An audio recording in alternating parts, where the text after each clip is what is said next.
Hello everyone. In our demo, we have here a Huawei MatePad tablet. This tablet doesn't have a Google Playstore, but instead it uses a Huawei AppGallery to download some apps. We wanted to install the Google Playstore in this tablet, and that is what I'm going to show you in this tutorial. First, we need to download the VMOS app. Open the browser and just type VMOS. Here I choose to download VMOS for Android from apkpure.com.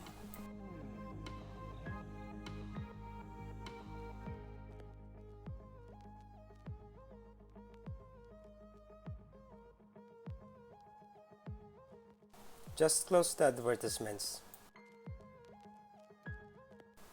Now it shows the size of file, just click download.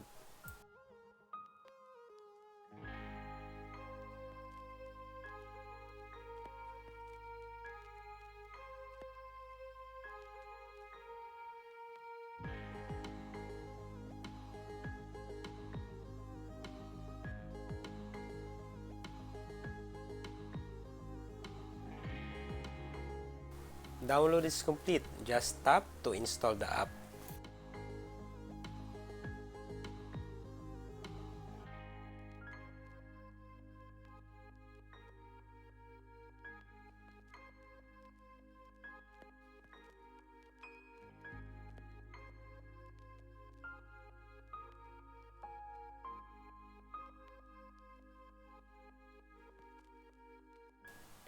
Installation is complete. Now we have to tap the app to open.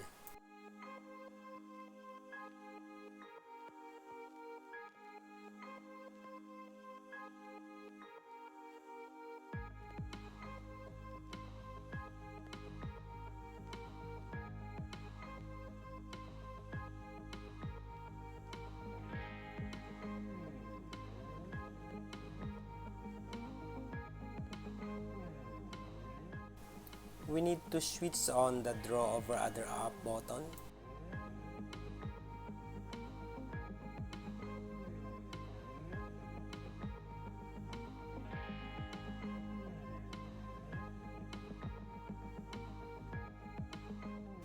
You can choose allow all the time or only while in use.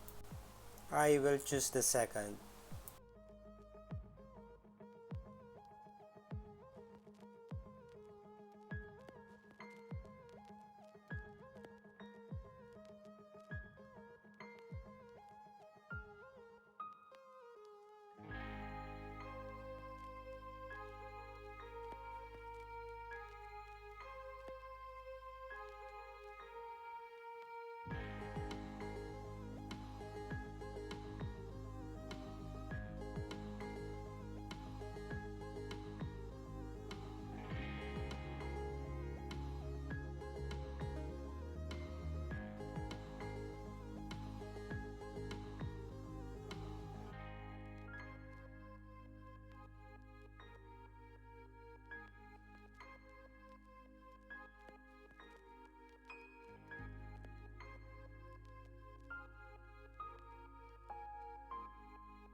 Now installation is complete and you have here now the Google Play Store.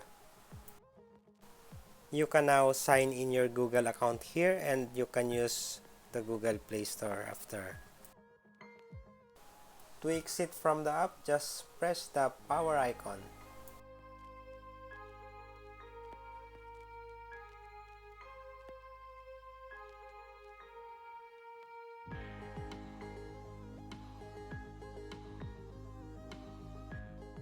And to open the app once again, just press the VMOS icon.